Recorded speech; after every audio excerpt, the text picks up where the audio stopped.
Senhores telespectadores, o nosso programa de hoje tem este título: Um Centenário Esquecido.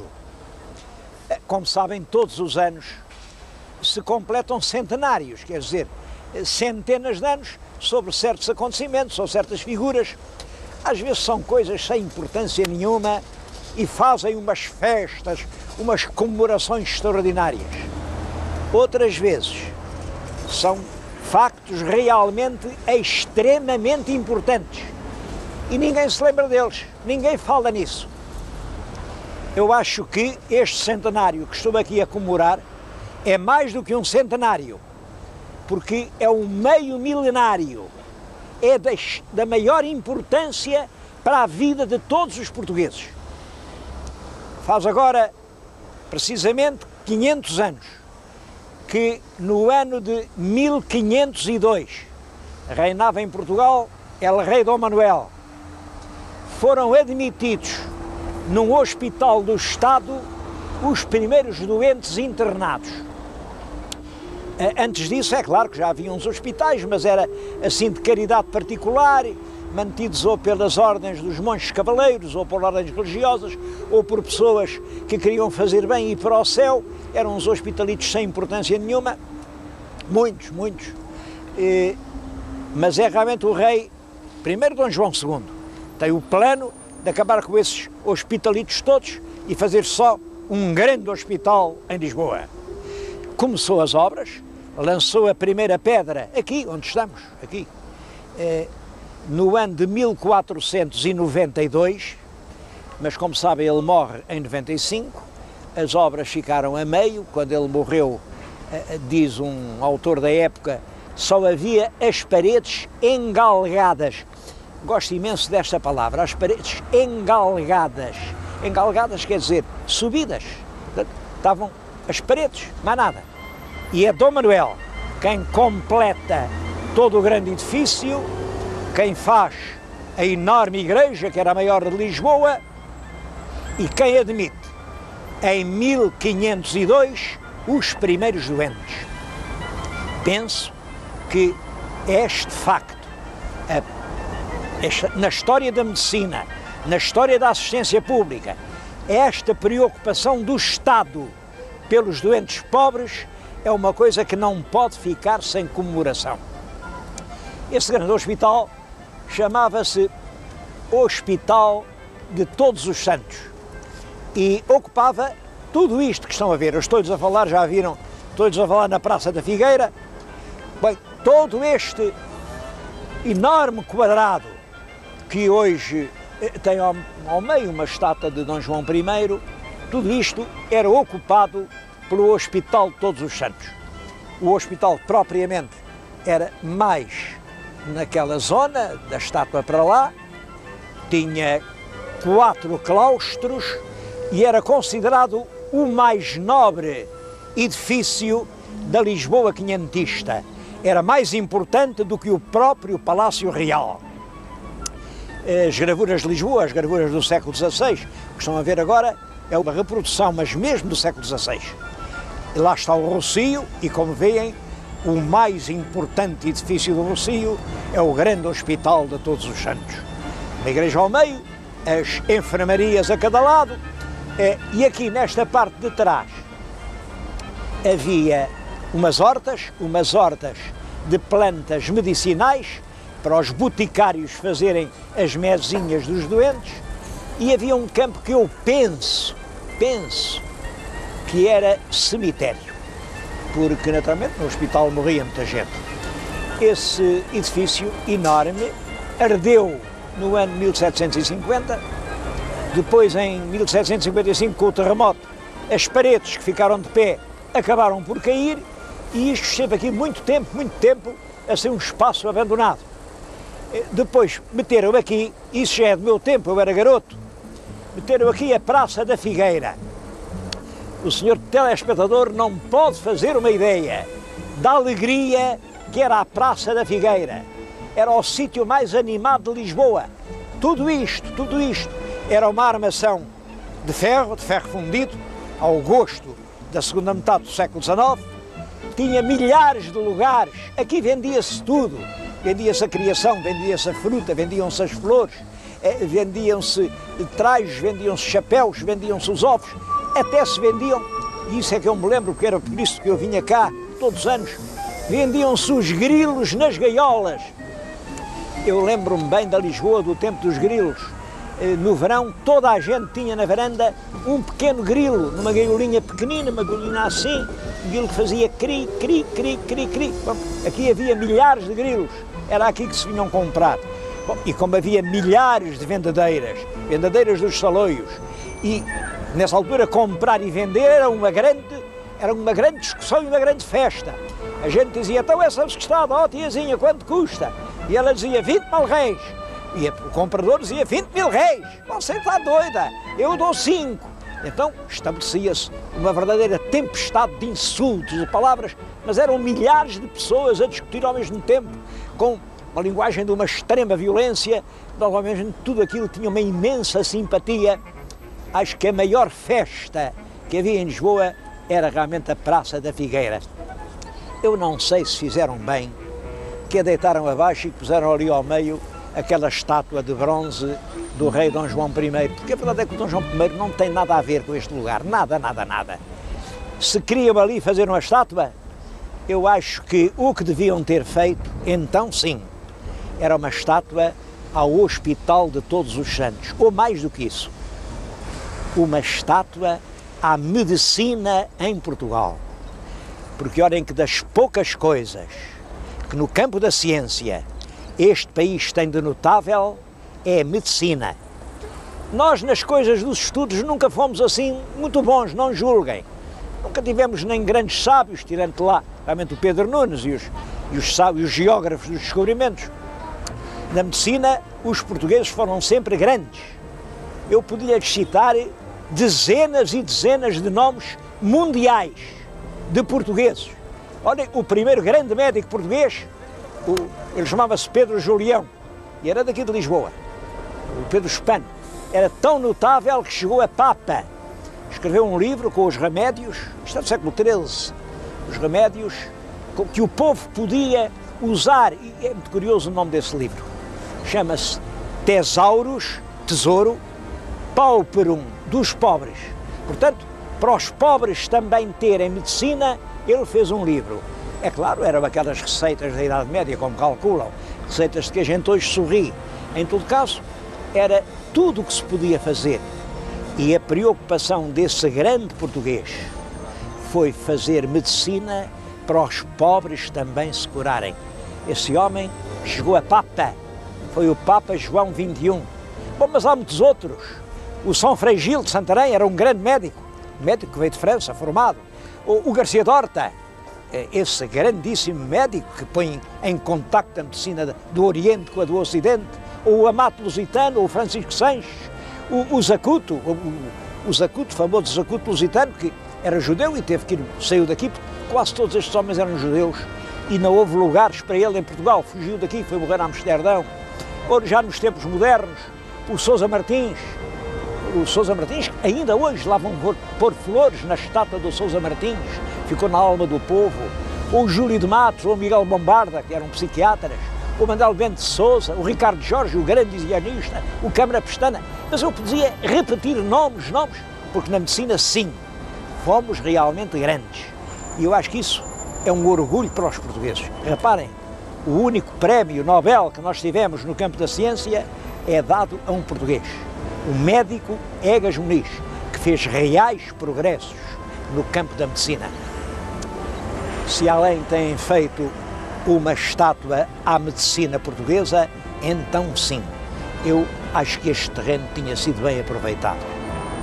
Está lá o Dom João I, que de facto fundou uma dinastia, foi um grande rei, mas não tem nada a ver com a Praça da Figueira.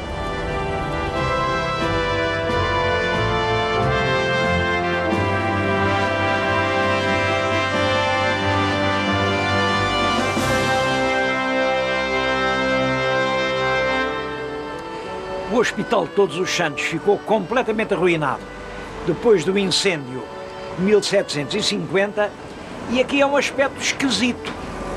Mas realmente, durante 8 anos, desde 1750 a 1758, governava o Marquês de Pombal e Lisboa não teve hospital nenhum. Não tinha, não havia hospital. Em 58, o antigo grande hospital Todos os Santos é mudado para aqui. Estou agora a falar-lhes diante da fachada do Hospital de São José. O Hospital de São José é, portanto, o herdeiro do mais antigo hospital português. E também o Hospital de São José tem uma história gloriosa.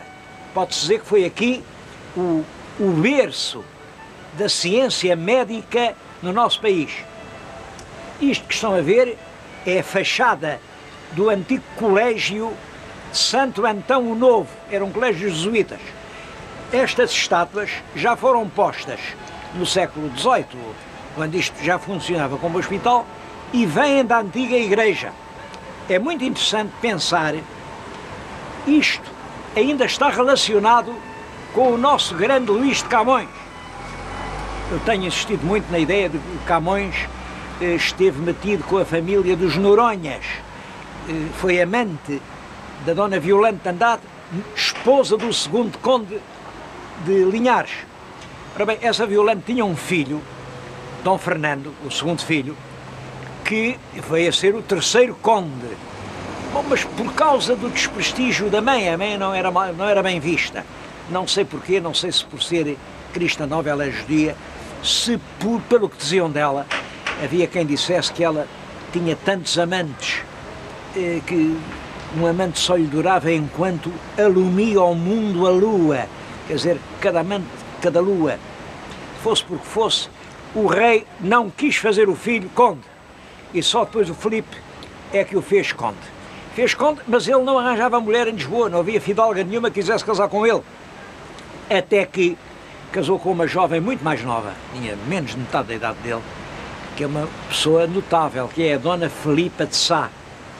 Filipa de Sá é filha do grande Mãe de Sá. Mãe de Mendo, Mãe de Sá. Mãe de Sá é o terceiro governador do Brasil e pode-se considerar que é o verdadeiro fundador do Rio de Janeiro. É uma das grandes figuras da história portuguesa. Mãe de Sá era irmão do famoso Sá de Miranda. Sá de Miranda é aquele poeta do Renascimento que fez um retrato de si próprio que muita gente, olha, até eu, gostaria que fosse o seu próprio autorretrato.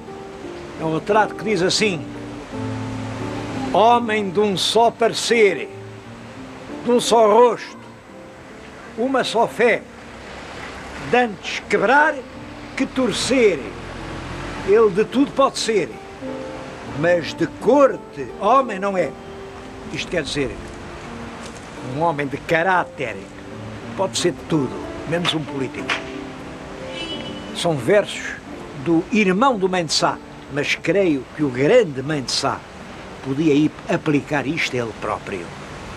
Mãe de Sá, que é realmente um dos grandes criadores do Brasil, tinha uma filha única que herdou uma fortuna imensa.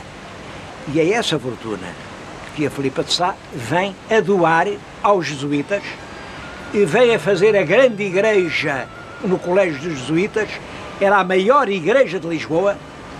Essa igreja caiu também com o terremoto, mas lá, dentre as ruínas, eles conseguiram apanhar estas pedras. Estão aqui 8 apóstolos, ainda como veem são um bocado partidos, mas eles eram 12, mas 4 ficaram completamente destruídos. Estes 8 são o que nos resta dessa Dona Filipa de Sá, terceira condessa de Linhares e esposa de um filho da tal Condessa Violante, a condessa que deu origem aos mais belos versos de Camões. Vamos entrar no hospital, que eu queria mostrar-lhes alguns azulejos extremamente notáveis do Colégio dos Jesuítas.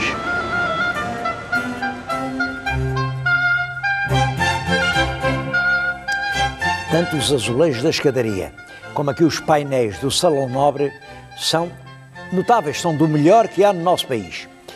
Aqui os do Salão Nobre têm uma novidade, são uma apologia da ciência. Penso que aqui era a sala dos exames do Colégio Santo Antão e então cada painel mostra como a ciência é importante. É a ciência que carrega o mundo, está ali um painel que diz isso. Aquilo é muito engraçado, mostra como a ciência até as guerras vence, porque o Arquimedes, no cerco de Siracusa, conseguiu, com os raios solares canalizados por grandes lentes, incendiar as velas da frota que o atacava. Bom, tudo mais são as artes da guerra e as artes da paz. É a astronomia, é a arquitetura, são as artes liberais aqui representadas, mas é curioso que há uma que não está cá. É a medicina. Mal diriam os padres da companhia que o seu colégio de Santo Antão viria a ser o principal centro da medicina portuguesa durante quase 200 anos. Isto foi um grande centro de ensino de medicina, foi para aqui a escola de cirurgia, depois feita a escola médico-cirúrgica, e esteve aqui desde 1758, até que passou para Santa Marta, já no século XX. Foi o principal hospital português durante 200 anos e hoje continua a ser uma peça indispensável na rede hospitalar da cidade de Lisboa.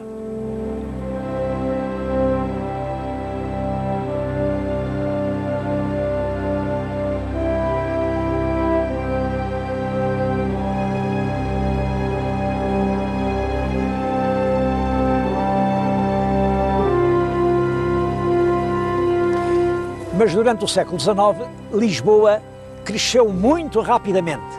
É claro, havia cada vez mais doentes e eles não cabiam no velho Hospital de São José. Então o hospital, que se chamou sempre de São José, foi anexando outros velhos conventos. Em 1857 é o velho convento do Desterro, passa a ser um hospital, também de São José. A seguir, em 1892, é outro, o de Arroios, também passa a ser São José. Bom, mas a verdade é que nada dava vazão ao número de doentes.